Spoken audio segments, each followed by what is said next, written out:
Nós podemos começar? O senhor que manda. Vamos lá, então. O tempo do mundo aqui. Então, bom dia. Pessoal, bom dia oficialmente a todos. Muitíssimo obrigado pela presença. E hoje nós temos um dia muito especial que nós vamos celebrar os 80 anos do nosso Cimabesp, Sindicato de Massas Alimentícias e Biscoitos do Estado de São Paulo. Temos a nossa reunião dos associados e, como sempre, uma palestra para abrir essa reunião. E hoje o nosso convidado é o Dalton Gardman. Ele é economista-chefe do Bradesco BBI desde 2008 e já foi economista-chefe também do Crédit Agrícola de São Paulo, do Crédit Lyonnais de Calion, França. Foi também da CLSA, que é a corretora líder asiática. Foi também economista-chefe do Deutsche Bank, do Unibanco, e também professor da Getúlio Vargas. Então, está aí o mini CV do Dalton. Vocês imaginam o grande CV do Dalton, né? Dalton, eu vou abrir para você. Andréia, ele vai passar direto a apresentação dele. Deixa você colocar, por favor. Seja bem-vindo, Dalton. Fique à vontade. Obrigado. Parabéns aí pelos 80 anos da associação, né? Obrigado pelo convite. É sempre bom a gente ter esse contato com quem produz, com quem está lá na linha de frente, né? Como tem o médico que está na linha de frente lá da pandemia. A gente nunca pode esquecer, e acho que esse está sendo um dos aprendizados eu acho que dos governos, né? Que a gente sempre pensou Covid como um negócio médico. Ele é igualmente um problema médico e, devido à questão de distanciamento social, ele é igualmente um problema produtivo, né? E a gente vai discutir um pouco ao longo do tempo essas restrições aí, mas acho que a gente teve que ter um aprendizado bem grande aí, né? Como lidar com a próxima pandemia, né? A Angela Merkel, na Alemanha, ela fez uma reunião essa semana aí, ela decidiu criar uma nova comissão para estudar a próxima pandemia, né? Então, é impressionante como eles estão diferentes aí. Para ser sincero, não tanto, porque eles sofreram bastante, nível de vacinação não é muito diferente do nosso, tá? Mas vamos lá. Eu vou fazer uma apresentação bastante rápida aqui, mas eu queria realmente a interação aqui logo depois desses 30 minutos aí. Então, vale a pena perguntar qualquer coisa, vamos lá, mas qualquer coisa que venha à cabeça aqui, eu estou pronto para responder. Eu lido com investidores aí do mundo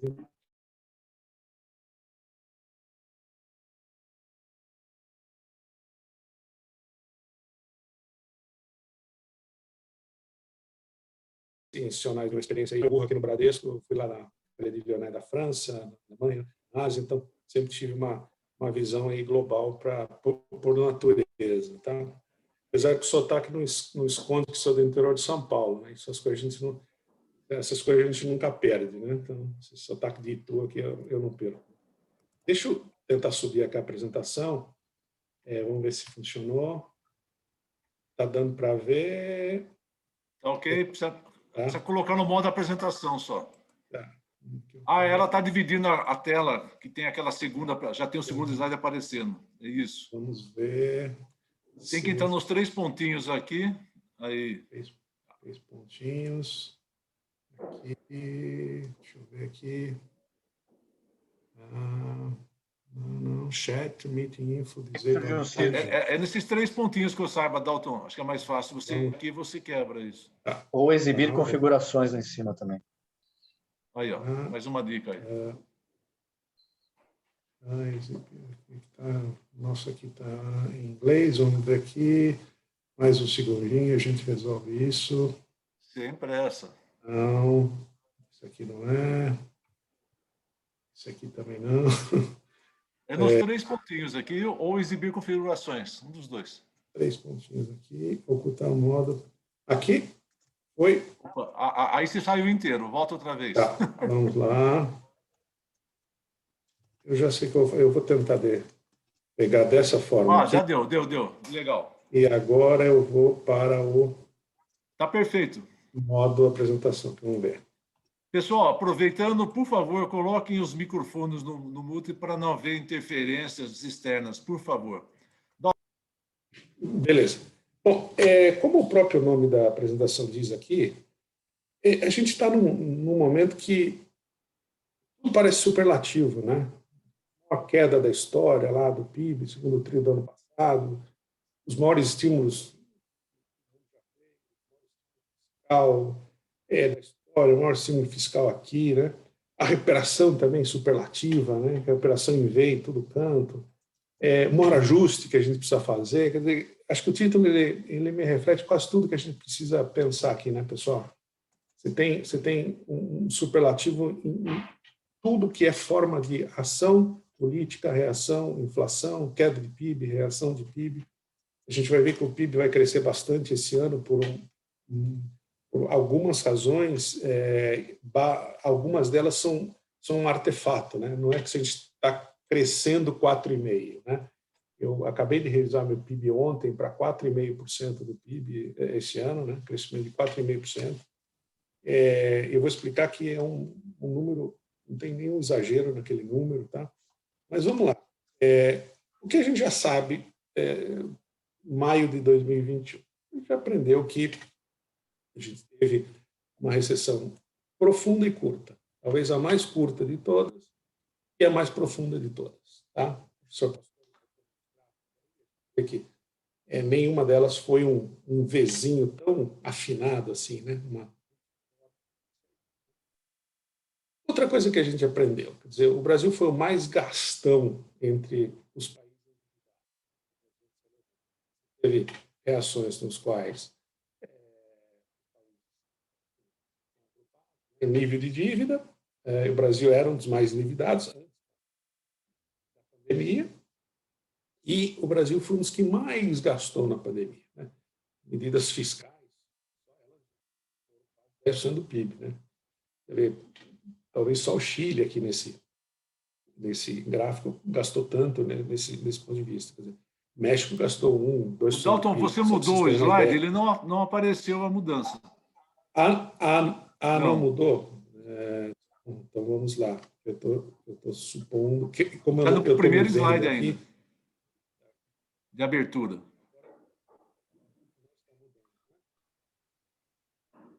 Então, como que eu faço aqui? Eu vou abaixar, vamos deixar de compartilhar e compartilhar de novo para ver o que está acontecendo. Share screen.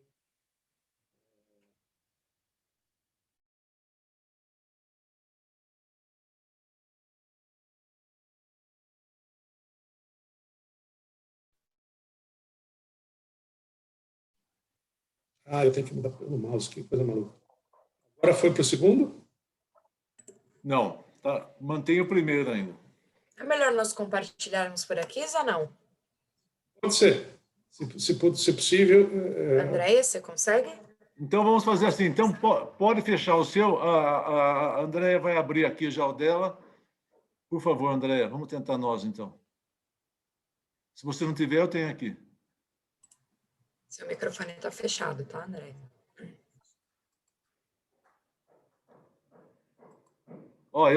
Eu compartilhei aqui. Quer que eu faça aqui? Eu vou aqui direto. Pronto. Vou abrir aqui a minha tela para eu lembrar dos números dos slides, para a gente ter. Pronto, está o primeiro e está o segundo. Posso começar? Pode voltar, por favor, Dalton. Você vai falando. O número 2 era simplesmente aquele slide aí quão curta e quão profunda foi a recessão. O mais interessante é o próximo slide, número 3, né? Exato, 3. Muito obrigado. E a gente vê o tipo de reação do Brasil, né? Quer dizer, da dívida pública, do esforço fiscal e cada um dos pontos é a combinação, né? O Brasil foi um dos países que mais gastou em toda na pandemia. Inclusive, se pegar a Itália, da Alemanha, o Brasil gastou 11%, 10% do PIB. Só que o Brasil tinha um problema, né? O Brasil tinha a maior dívida entre os emergentes relevantes, né? E dívida pública em países emergentes sempre tem outras implicações, investimento, taxa de juros, tudo mais, né? Os Estados Unidos podem levar o endividamento enquanto todos nós aceitarmos dólares incondicionalmente. Tamanho de endividamento é um outro problema, tá? É um privilégio que eles têm, um privilégio exorbitante que eles têm, né? Por emitir dólares. Nós emitimos reais. Então, no próximo slide, a gente já começa a entrar como foi o Brasil aí na pandemia, como está sendo essa reação do Brasil na pandemia. Esse é o dado do Apple Mobility, né, que você pega a movimentação de todos os sistemas iOS do mundo, né? Como também ele é relativamente democrático, né? Você tem até o iPhone 12 5G, tem uma vasta, enorme quantidade de aparelhos mais modestos, aí 5, 4, todos acabam estando aí no mesmo negócio, né? Isso aqui é a taxa de mobilidade, seja a pé, de carro, transporte coletivo, aqui no Brasil, do lado esquerdo, né? Também tem o que aconteceu no resto do mundo, né? A reação do Brasil, ela foi meio que bastante, eu diria, profunda, como todo o resto do mundo. A reação demorou muito mais para voltar à normalidade. A gente foi ensaiar os primeiros números acima de zero em várias questões de mobilidade só no finalzinho do ano passado, né? Você vê que gráfico lá na Europa, por exemplo, nos Estados Unidos e tal, deu alguma coisa como agosto, eles já tinham retornado, daí tiveram a segunda onda pronunciada, que começou de novo as medidas de mobilidade, né? E agora eles estão melhores, até porque a gente vê que o pior talvez seja a Alemanha, lá que está um pouco atrasada, a Itália e tal, está melhor que o Brasil na média, ou seja, a gente tem talvez aqui uma reminiscência dos lockdowns aí, aqui a gente não teve lockdown, né, pessoal? Quando a gente tenta traduzir essas palavras, lockdown não tem uma boa tradução, mas em inglês lá você tem lá quarantine, tem lockdown e tem o curfew, que é um toque de recolher. A China não aplicou lockdown, a China aplicou toque de recolher. Você não podia sair na rua se não se tomar um tiro, tá? Tem um militar lá impedindo que você saísse, tá? O nosso foi entre uma quarentena voluntária, você podia ir e comprar remédio. Agora você podia comprar qualquer coisa que estivesse aberta, né? Não houve essa restrição. Então, isso mostra que o retorno à normalidade a parte boa, aliás, mostra que o retorno à normalidade não depende muito do tamanho das restrições, né, pessoal? O famoso estudo lá nos Estados Unidos que comparou 2 estados, né? Illinois com o vizinho lá, um tinha várias restrições, outro não tinha nenhuma. E a mobilidade era praticamente a mesma, né? De onde vem essa ideia? Que as pessoas se protegem, né? A maior parte das pessoas acaba se protegendo quando podem, né? Por que isso é relevante? Porque isso mostra que a gente já está num outro nível de abertura de facto da economia, né? No próximo slide, a gente pode ver como que eu penso isso, no slide número 5. Esse gráfico que o economista faz e as previsões, ele pode ficar bem velho rapidinho. Isso aqui eu vou contar que eu fiz nos primeiros meses da pandemia, né? Parece que ele está meio que verdadeiro ainda, né? Orgulho para a gente que economista é um monte de previsão. O que eu pensei lá atrás? Olha, eu tinha uma linha vermelha, aquele era o PIB crescendo a 2% para sempre. Claro que tem a flutuação, tá? A gente já chega lá, mas, pessoal, vamos lá. Aquela era a linha. Aí eu tenho as projeções minhas de azul, mas lá atrás eu tinha imaginado o seguinte, olha, tem partes do Brasil que não vão sentir absolutamente nada, tá? Você planta soja no Mato Grosso, você se beneficiou da pandemia. O único problema de social club lá no final de semana, tá? E outro terço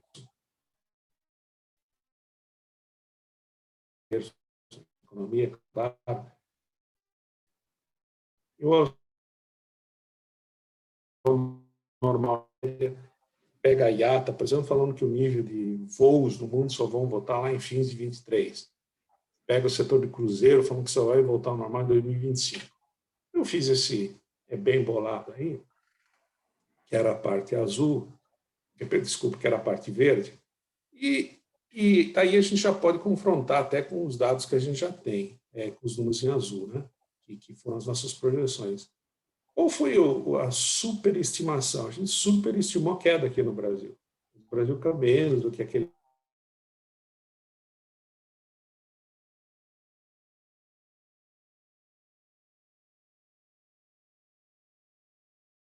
Um pouco mostra superlativos. O auxílio existencial foi o maior hiperlativo que a gente pode ter remotamente conhecido, foi aplicado no Brasil em termos de tamanho, né? Lembrando que o Bolsa Família somava 0,4%, 0,5% do PIB. A gente aplicou o auxílio assistencial a 4,5%. Custou 4,5 pontos percentuais do PIB. Estamos falando aí de 10 bolsas família. Só para a gente ter. É claro que esse azulzinho e esse verde, o verde passou um pouquinho, exagerou um pouquinho, o efetivo foi esse azul aí. O que importa daqui para frente, que provavelmente a gente vai caminhar nessa linha, se aproximando lá do azul e do vermelho ao longo do tempo. Não acredito em terceira onda, eu não queria entrar no mérito do ponto de vista sanitário aí, quer dizer, se você, aliás, tem um livro famoso aí que catalogou 60 pandemias, tal, dado mesmo, a gente tem muito pouco, né? Mas em 1918 você teve 3 ondas. A segunda muito mais forte que a primeira e a terceira muito mais fraca que as 2 primeiras. Ou seja, é de se supor que, especialmente com vacinação, a gente vai ter um avanço grande, né? Acabou de sair o inquérito sorológico em São Paulo, 41% das pessoas, cidade de São Paulo, né? 41% já tiveram exposição ao vírus, né? 10% foram vacinados, ou seja, tem 50% das pessoas que, de alguma forma, estão protegidas, né? Isso aí tem um valor gigante, né? O maior biólogo e pessoa que eu mais respeito, o Fernando Reinach, ele diz, olha, lá atrás a gente pensava que se tinha imunidade de rebanho com 40%, 50%, 55%, porque certas pessoas idosas não saem de casa, então você não pode comparar. Tem modelos lá que ele desenvolvia. Hoje ele está convencido que, para ter essa tal imunidade de rebanho, né, você precisa 70% a 80% devido às variantes. A gente não está muito distante, né, pessoal? Eu acho que a gente caminha aí quase 10% de acréscimo de pessoas imunizadas, né, natural ou artificialmente por mês, né? Você tem lá 50, vai ter 60 no final de junho, vai ter 70 lá no final de julho, agosto, mais. Então, a gente caminha para uma solução sanitária, de uma forma. Daí é correr atrás do prejuízo. Tá? No próximo slide,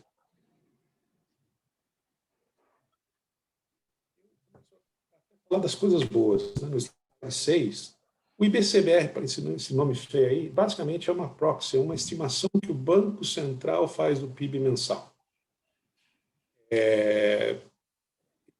Tem vários problemas, porque PIB se calcula todas as transações possíveis e imaginárias da economia.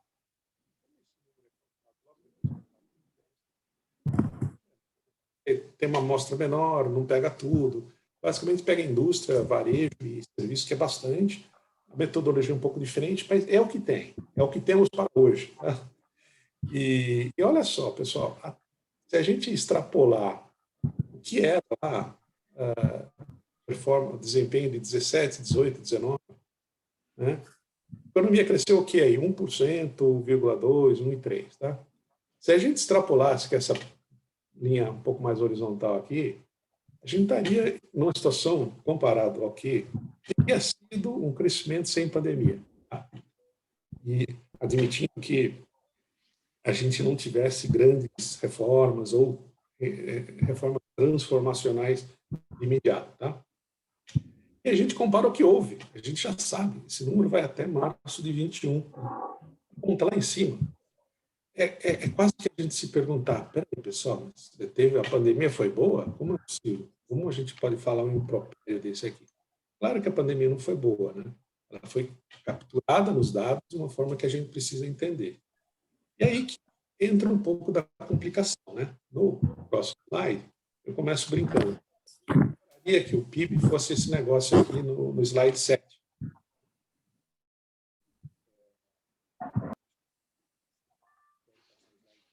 Eu agradeceria.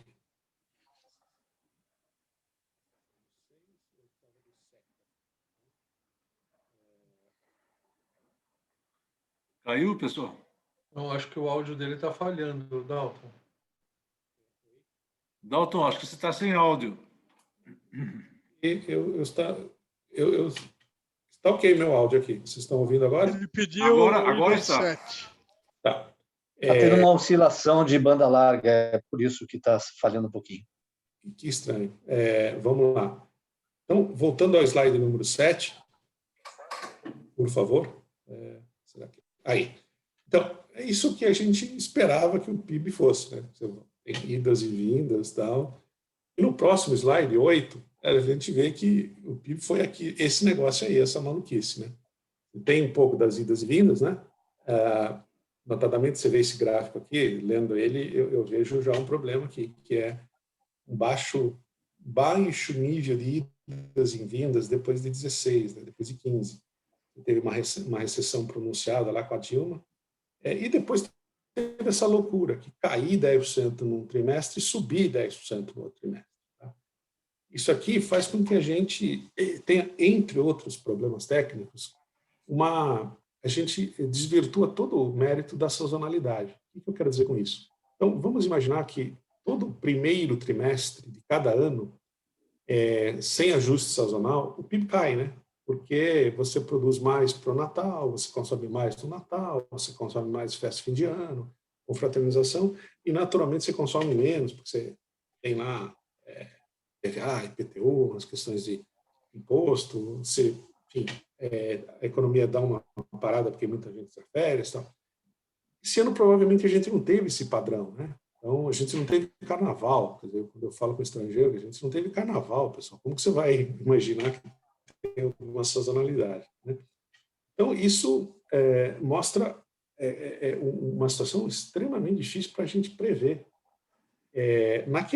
Naquela proxy acho que já podemos avançar mais um slide, naquela proxy lá do IBCBR, que eu falei do Bacen, né, do Banco Central, o PIB, já sabemos, isso não é aposta, ele cresceu 2,7% no primeiro TRI. Isso dá 11% analisado. Ou seja, por algum motivo que a gente não sabe muito bem ainda, a economia bombou, pessoal. Tá? A economia foi muito bem, notadamente janeiro e fevereiro. Lembrando que vários dos 27 lockdowns aí que foram anunciados nos estados, né, foi um pouco meados de março. Então, março caiu pouco e janeiro e fevereiro foi excelente, tá? Aí a questão, será que isso se propaga para o resto do ano ou não? Aí é uma grande discussão interessante também. Tem um conceito aí que chama-se de carregamento estatístico, né? É o famoso carryover. Vamos supor que você tem uma taxa de crescimento muito baixa nos primeiros trimestres de cada ano. Aí ela, por algum motivo, ela cresce muito no segundo semestre, no último trimestre do ano. Aí é como se você estivesse saindo de um nível muito grande para gerar qualquer PIB. Então, foi exatamente o que aconteceu em 2020. Caiu bruscamente, depois começou a se acelerar, acelerou muito o terceiro TRI, e parou lá em cima, né, no quarto TRI do ano. A gente sai de um nível muito alto. E o que é PIB, pessoal? PIB é comparar uma média com a média do ano anterior. Você pega a média de 4 trimestres do ano, compara com a média de 4 trimestres do outro ano. Quando você tem o primeiro trimestre muito forte, você gera esse carregamento estatístico. Tá? Esse carregamento estatístico, carryover, que todo mundo fala, gera, se a gente não fizer nada, se o Brasil crescer 0, 0, 0, 0 nos 4 trimestres, dá 3,6. Basicamente, pensa num autódromo lá, o cidadão ele pode sair da imobilidade, né, a largada de Fórmula 1, ou ele pode já passar lá a 200 por hora na linha de chegada. Tá? exatamente isso que a gente começou o ano no nível mais alto do PIB em vários anos. Seja porque o Brasil teve enfim, uma agressividade grande lá, fiscal, monetária, mas o fato é que aquilo ajudou muito. Aí eu faço duas hipóteses. Eu faço a hipótese que o Brasil cresce no primeiro TRI apenas 1%, 0,2% no segundo, 0,2% no terceiro, 0,2% no quarto. Adivinha o número que eu chego de PIB para o ano? 4,5%. Esse número não tem exagero nenhum. Eu acho que todo mundo vai continuar revisando para cima seus números. Eu tenho a obrigação para revisar diariamente essas coisas, ver todo dia os dados, uma montanha de dados que a nossa equipe processa, interna, externamente, tudo mais. Eu estou com uma confiança grande que esses números vão ser os números projetados do PIB vão ser substancialmente maiores do que o 3,4%, o 3,5% que está no consenso lá do Focus do Banco Central. A questão toda é interpretar esse número. Né? Será que é uma realidade virtual que a gente está tendo, que ele é realmente forte? Eu acho que ele é mais forte, só que ele traz também outros desafios. Tá? O primeiro deles, claramente, na página 10, é entender o mundo entender o Brasil, né? Exato. Entender o Brasil sem o auxílio emergencial. Essa linha, basicamente, ela pega o Bolsa Família ao longo dos anos, né? O BPC, que começou a ficar relevante a partir de 18, tá? E tem mais algumas coisas que a gente nem cabe no eixo aí, pessoal. Esse foi, tá? Esse gráfico mostra o hiperlativo do que foi o auxílio emergencial do ponto de vista de gasto. Né? De repente, a gente põe 320 bilhões na economia, né, para tentar garantir aí uma mitigação da perda nominal de renda das pessoas.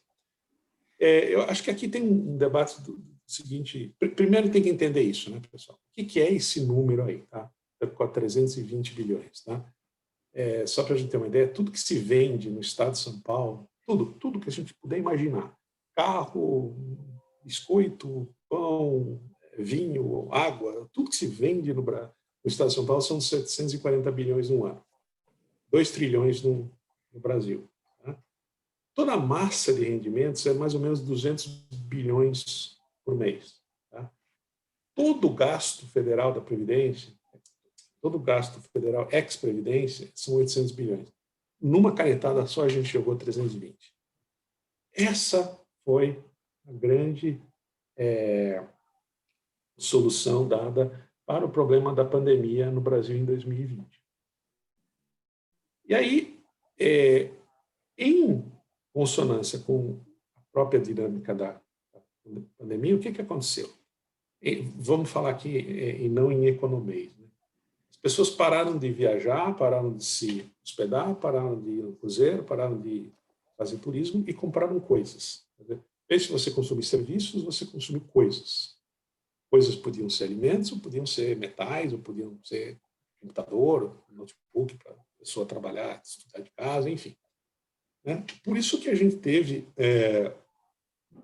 com essa própria dinâmica da pandemia, uma mudança muito grande no perfil de compra das pessoas. Né? Para viajar, me hospedar, comer fora, comer dentro de casa. É claro que foi excelente para todo mundo que vendia coisas. Tá? Teve um deslocamento da oferta muito grande, inclusive. Né? Eu chamo da síndrome do álcool gel. Né? Abril e maio do ano passado não tinha álcool gel para vender. O mundo acabou porque não tinha álcool gel? Não. Produziu-se mais álcool gel, você resolveu o problema. Hoje você vai lá e compra álcool gel a R$8. Tá? Então, por que isso é relevante? Porque a gente não vai ter mais isso. Quanto ao auxílio emergencial nessa nova leva aí? Basicamente 40 bilhões. Tá? É quase aí um pouco mesmo, é um BPC, né? A pontinha vermelha aí. Tá? Então, acho que isso mostra as dificuldades que a gente vai ter daqui para frente. Né? Não é muito fácil gerar PIB nessa hora, quando a gente não fez várias das outras reformas. Né? Eu estou aqui no slide 11 agora, eu começo a fazer alguns resumos para a gente poder avançar e entrar nas discussões, né? Eu estou com 4,5% do PIB, né, de projeção, né? É bom ou ruim? Bom, pessoal, a gente cresceu na média 1,2 em 2017, 18 e 19. Tira 20 porque é pandemia, não dá nem para saber o que é a conclusão da pandemia. A gente vai crescer 4,5. Eu acho que é muito bom, tá? Aí você decompõe isso nos trimestres, daí não é tão bom. Né? É mais ou menos a história do V, né? É um ato reflexo de cai muito, sobe muito, depois você volta ao que era. Aliás, isso é muito intuitivo, né? Por que uma pandemia iria fazer brotar crescimento no Brasil sem reforma? Tá? O Brasil tinha dois problemas. Quer dizer, o maior deles era baixo crescimento. Tá? Baixo crescimento vinha de problemas fiscais. Tá? O maior problema econômico a ser resolvido pelo Brasil para crescer mais continua sendo fiscal. Então, vocês percebem que onde eu quero chegar, quer dizer, o maior problema que o Brasil tinha antes da pandemia continua sendo o maior problema que o Brasil tem depois da pandemia, só que com 15% a mais de dívida. Então, a gente tem desafios pela frente para tentar acelerar esse crescimento. Tá? Todo mundo sabe mais ou menos os canais, né? Quer dizer, quando você tem um déficit público muito grande, você faz o governo gastar muito, ele meio que pega aqueles recursos do setor privado. O problema é que o setor privado é muito mais eficiente para gastar. Esse crowding out aí, né, que a gente chama no nome em inglês, você tira a oportunidade do setor privado investir mais eficientemente e o governo acaba usando aquilo para pagar salários, aposentadorias, déficits, enfim. E aquilo tem, enfim, eu não quero nem discutir a questão da equidade, né, pessoal? A questão da equidade, enfim, desigualdade nessa história toda é bem interessante também. Vocês podem me ligar depois, a gente fica longas horas aí. O Brasil, no auxílio existencial, qualquer programa de renda, quando a gente monta ele no resto do mundo, a ONU, programas de renda para os mais pobres é mirar os 10% mais pobres da sociedade. Divide em 10 DCIs, dá renda para os 10% mais pobres. Tem dados aí mostrando que o auxílio assistencial ele foi para os 10% mais pobres, para os 20% mais pobres, para 30%, 40%, até os 70%. Até o 70º percentil, ele foi dada a renda. Impróprio ou não, mas foi dada a renda. Tá?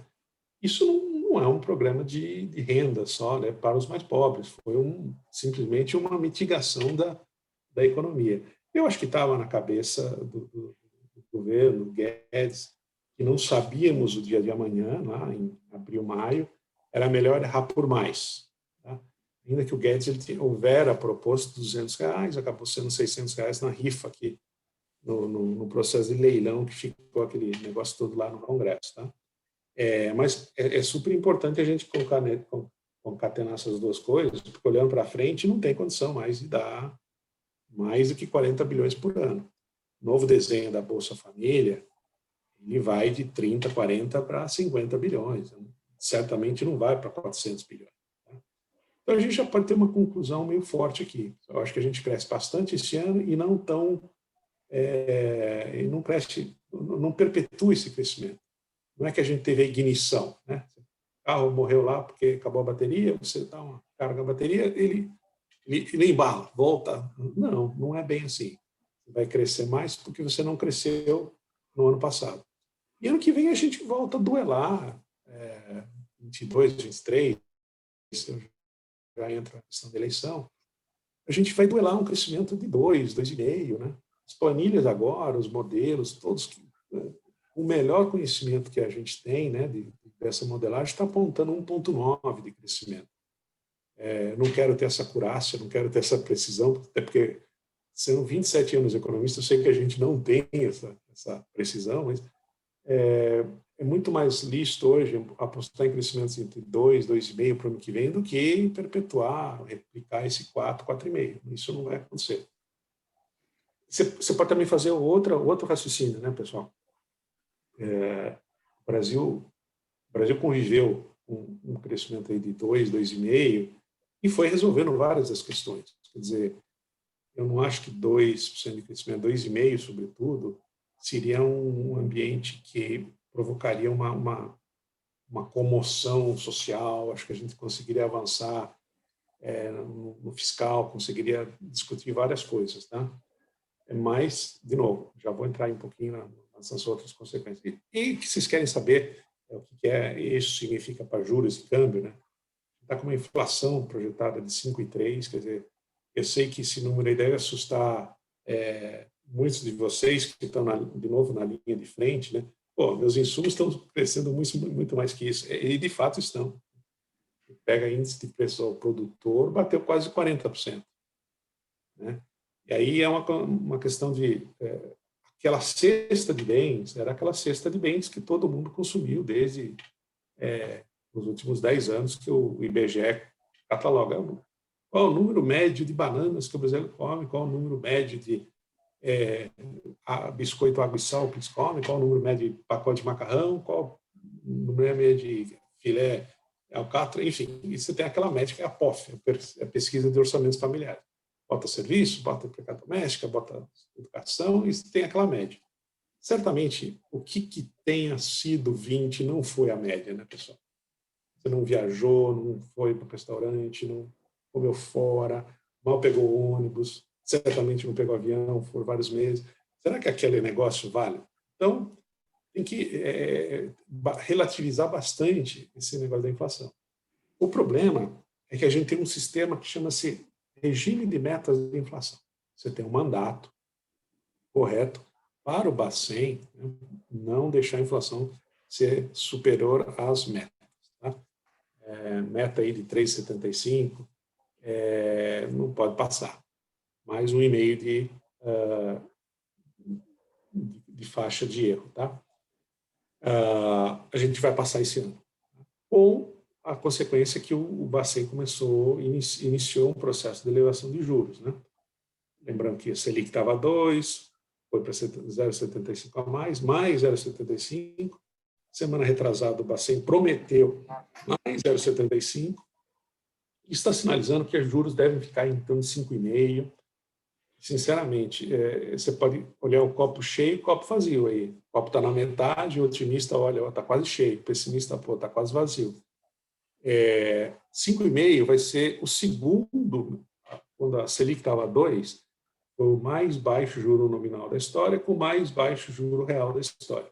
A 5,5%, a gente está falando do o segundo mais baixo juro nominal da história no fim de ano, com o segundo juro real mais baixo da história. É bom ou ruim? Ainda é estimulativo, pessoal. Tá?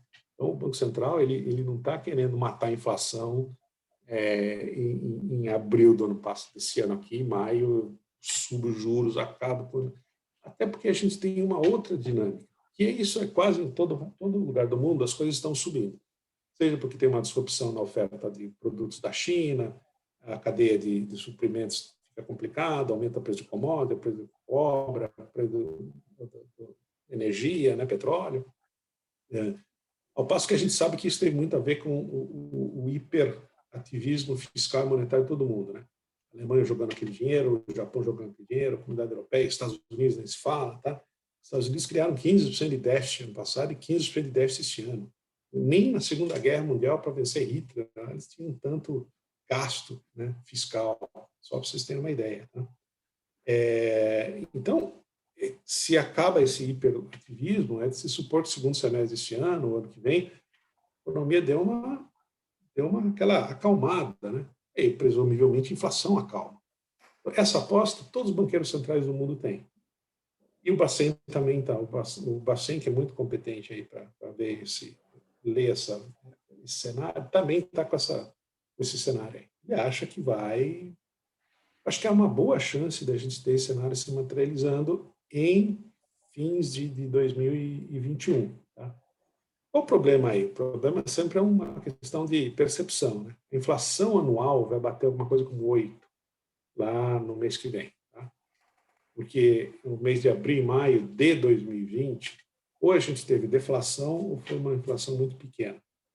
Quando você substitui os últimos 12 meses, você vai tirar um número mensal que foi deflação e colocar nessa série de 12 meses um número que vai ser grande, 0,30, 0,60, tá?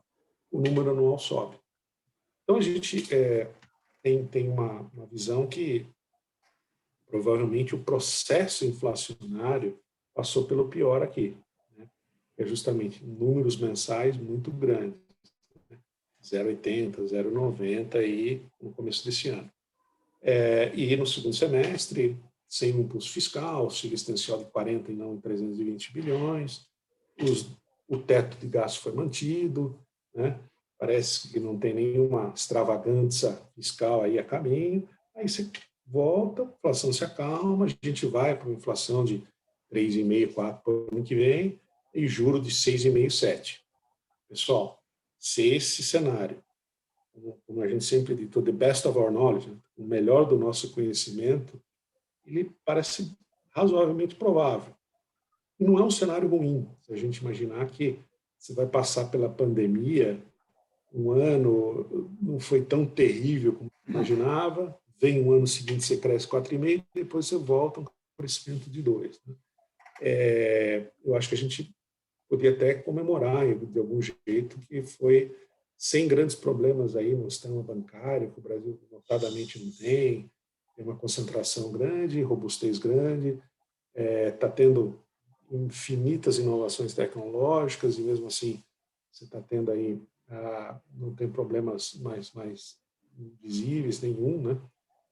Então, e no fundo, isso leva aí a alguma estabilidade do real, né, pessoal? Acho que câmbio sempre é uma questão bastante controversa para nós, economistas, né? Eu estou vendo o real da seguinte forma. Hoje, o real está barato para o estrangeiro. Está muito caro para nós, né? A gente não pode ir lá para viajar, né? Mas certamente você compra um notebook aí, o preço, olho na cara, uma coisa absurda, porque é dólar. Né? Compra qualquer negócio importado, você se assusta. O brasileiro ficou mais pobre nesse sentido. Né? E quando a gente olha os modelos, tal, né? Isso me sugere que se a gente tiver pequenas melhoras ou uma calmaria aí do ponto de vista de política econômica, sem uma extravagância fiscal, o Banco Central continuar a subir juros, é bem provável que o real até se aprecie em relação a esses 5,50 que eu tenho de previsão. Tá? Não é impossível que a gente veja um real a 5,30 no final do ano, parecido com os números que eles estão.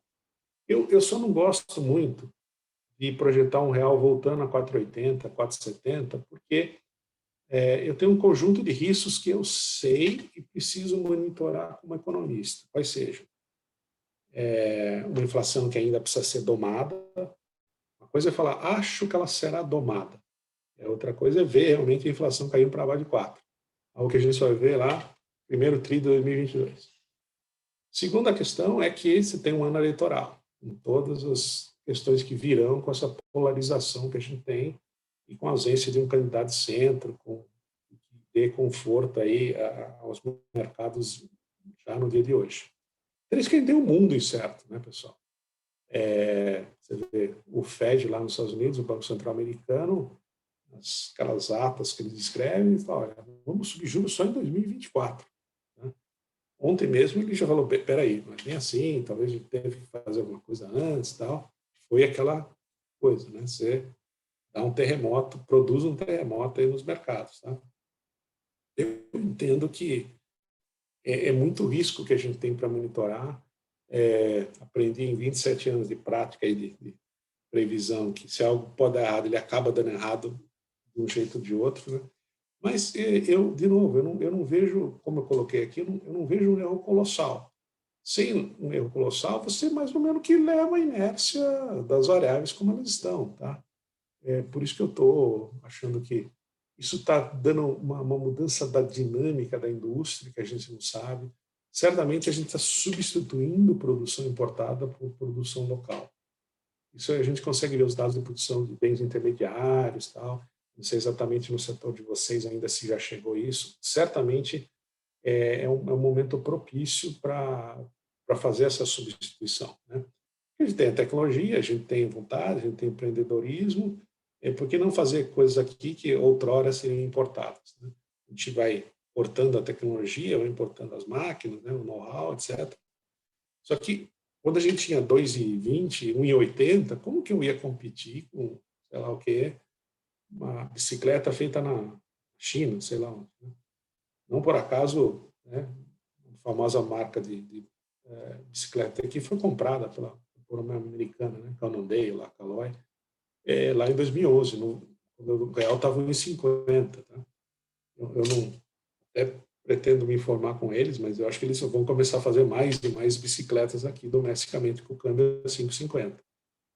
Isso é uma ótima notícia, pessoal. A exportação do Brasil está bombando. Tá bom que mais de 50%, 60% é commodities, soja, enfim, minério de ferro, tá explodindo de preço, tá? A China voltou a crescer muito. A China voltou a crescer muito e está reestocando. Ela está com medo de que possa ter alguma coisa que os outros tenham que... enfim, ela está reestocando. Então, não é só demanda genuína, né? Então, para avançar de novo, eu peço agora uma atenção no gráfico, a página 13, o último gráfico que eu vou pedir. De novo, acho que isso aí esse é. Essa é uma história bem simples, quer dizer, o gráfico parece um eletrocardiograma, mas não é. É a posição internacional de investimento, que é tudo que o Brasil deve lá fora. Quanto ele precisa pagar de juros, quanto ele precisa pagar de royalties, quanto ele precisa pagar de dividendos. Tudo que é posição de investimento, né, de brasileiros lá fora ou de estrangeiros, que a gente precisa remeter ao longo do tempo. Essa é a famosa posição internacional de investimento. Ou seja, não é a noção de dívida, mas é a noção de todas as obrigações que você tem que ter contra o real ao longo do tempo. E, para nossa felicidade dos economistas aí, quando a gente compara isso com a taxa real de câmbio, né, ele tinha uma aderência razoável. Fora aí, o impeachment da Dilma e tal, a maior parte das vezes ele mostra uma aderência, que a gente chama. Por esse modelinho simples aí, né, o real era para estar abaixo de 4,5. Tá? Então, isso para mim mostra uma outra coisa. Eu não estou com a coragem de prever um real a 4,5, mas eu digo o seguinte: se a gente elaborar um plano minimamente consistente de reformas e ajuste fiscal, esse câmbio ele vem para baixo e não para cima. Tá? Claro que o que eu estou falando sempre é verdade, né? É tautológico. Fazer um programa de reformas em 2023, mais um ajuste, claro que vem para baixo. Mas a beleza do gráfico aqui é mostrar que ele pode vir muito para baixo. Não é de 5,40 para 5,25. Ele vem para baixo de 4,5 se a gente engrenar uma... e aí a gente pode imaginar vários dos cenários. Mas o que eu preciso terminar aqui com vocês é o seguinte: deixo mais do que falar só do que a gente acha que vai acontecer. Na página 16, tem um breve slide do conjunto de riscos que a gente tem que olhar. Tá? Você teve, enfim, alteração lá do governo americano, o governo americano está gastando como se não houvesse amanhã. O Brasil acho que não alterou muito essas relações Brasil e Estados Unidos. Você tem tensão na China com os Estados Unidos, essa guerra fria, briga de, enfim, cibernética. Eu acho que isso é meio que briga de cachorro grande lá na outra casa. Não é o nosso cachorro que está brigando, não. Então, eu não consigo nem ter uma visão tão nítida que é ruim ou bom para o Brasil. Eu acho que é muito mais neutro para o Brasil. No longo prazo, a gente, como de diplomacia, acho que a gente devia sempre abraçar as duas canoas. Tá?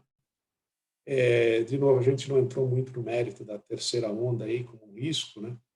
Se imaginar que está tendo um leve aumento depois da liberação aí, vamos pensar São Paulo, né? Faz um mês e meio que a gente começou a liberar depois de ter segurado, né?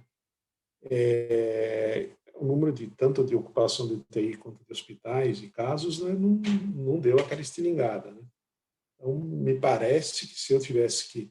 Os epidemiologistas aí, pelo menos, elas têm uma vantagem com os economistas. Os modelos são bastante precários. Né? Não adianta ficar olhando só para eles e botar a culpa nos economistas. Mas a gente sempre tem a arte e a ciência nesse negócio. O lado da arte, né, muito mais a intuição, é que eu não estou vendo uma terceira onda clássica aí até justamente pelaquela história do inquérito sorológico aí de São Paulo ter 40 mais 10% vacinado, daqui um mês e meio a gente vai ter quase 60.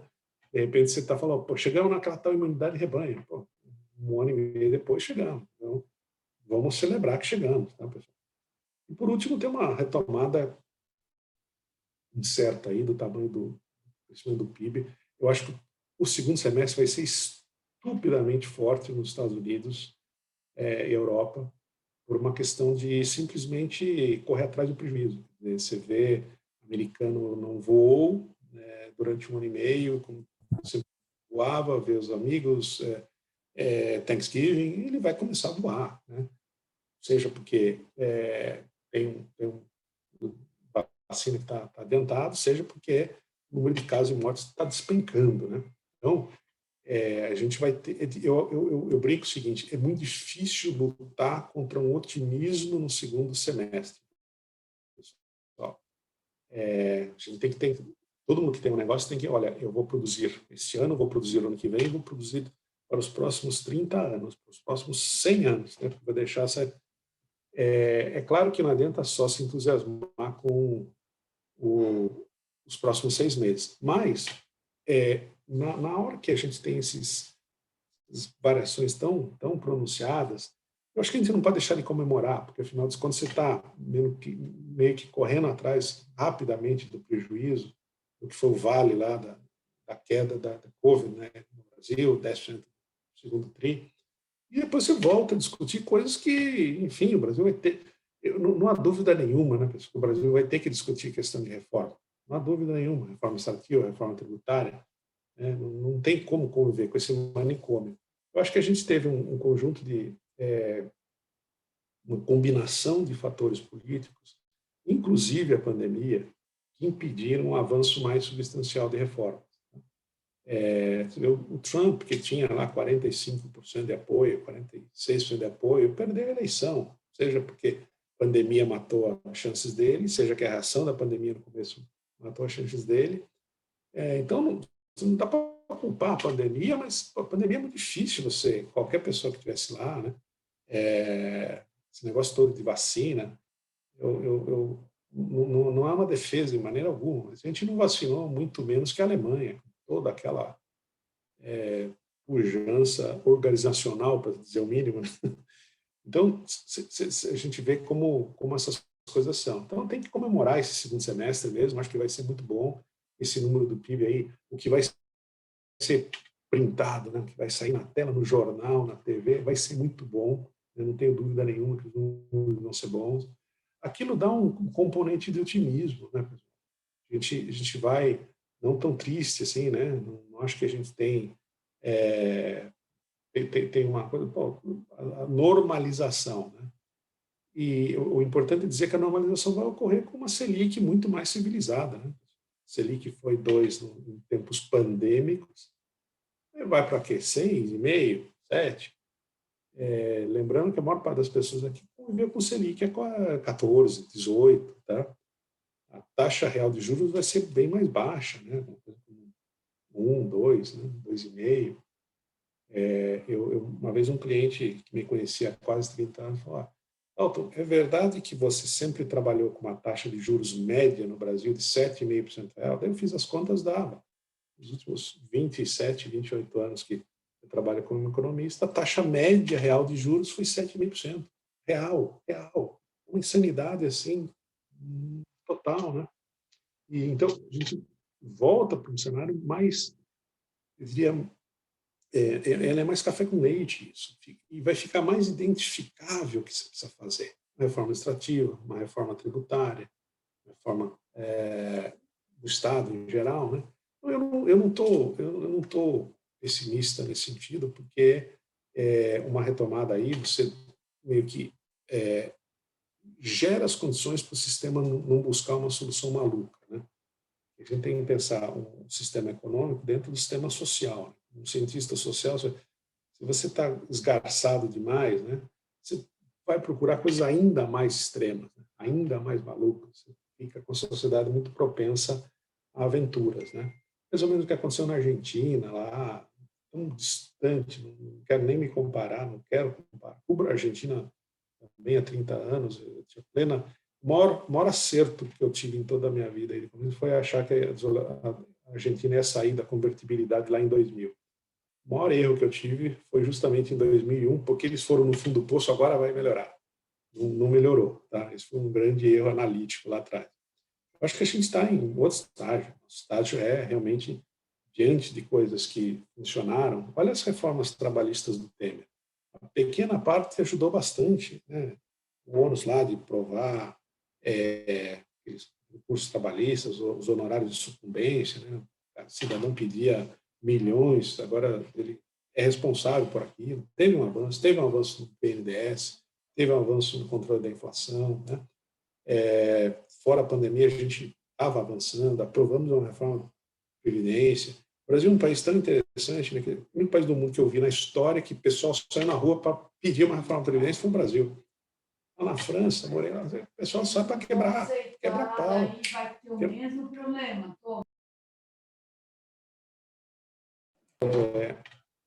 Perdão. E lá o pessoal sai para quebra pau, tá? Então, aqui a gente sai para pedir, né? Então, a gente vê que é super interessante. Pessoal, deixa eu botar só a última slide agora. Tem um conjunto de para esse ano, uma inflação aí, Selic é 5,5%, o câmbio aqui está 5,60, era a nossa última. Está 5,50, não muda nada isso aí. Enfim, pessoal, é um cenário, quando dá uma olhada assim, você meio que vamos apagar a maior parte do susto com a pandemia, vamos voltar meio que zerar o caixa aqui, zerar as dívidas já, no sentido figurado, claro, e vamos partir para 22 aí sem um ônus muito grande da pandemia. Tá? Não é um cenário tão ruim, pessoal. Claro, agora a gente pode abrir para outras discussões, quer dizer, sobretudo aí discussão política. Acabei de fazer um call lá com o Chris Carman, lá da Eurasia, né? Eu acho que é difícil que a gente tenha uma terceira via surgindo muito forte até a data da eleição. Me parece que o cenário Lula-Bolsonaro continua sendo o mais provável. Contrariamente a muitos outros, ele acha que governos se recuperam, né? Ele deu o exemplo da popularidade do Lula, que foi bem mais baixa no meio do governo que no fim. A popularidade do Fernando Henrique foi bem mais baixa que no fim. Ou seja, você está no pico da pandemia, né? Então, não dá para extrapolar essa reação de popularidade, que não caiu a níveis muito baixos. Né? Quando você tem 27%, 28%, você tem aí Temer e Dilma bateram 10%, né? 15%. Então, é completamente diferente a dinâmica. Né? Então, agora tem uma incerteza muito grande sobre o que será 22 nesse sentido de, vamos chamar assim, incorporar nos preços e nas decisões de investimento um cenário que tem tanta incerteza. Eu não sei quem vai ser o presidente em 22, 23, e posso ter algum extremo. É claro que o investimento se fica meio que lá, um ponto morto. Né? Acho que esse, para mim, é o grande problema. Que está contemplado quando a gente imagina que o PIB ano que vem é mais para 2, 2,5 que para 4. Claramente isso está evidente desses números. Eu acho que seria isso, pessoal. Por favor, me apontem os erros, os pontos fracos dessa... Eu ia falar narrativa, mas essa expressão narrativa hoje está uma palavra muito feia. Muitíssimo obrigado, Dalton. Bastante esclarecedor. Nós temos espaço ainda para mais uma pergunta. Acho que está com você, né, André?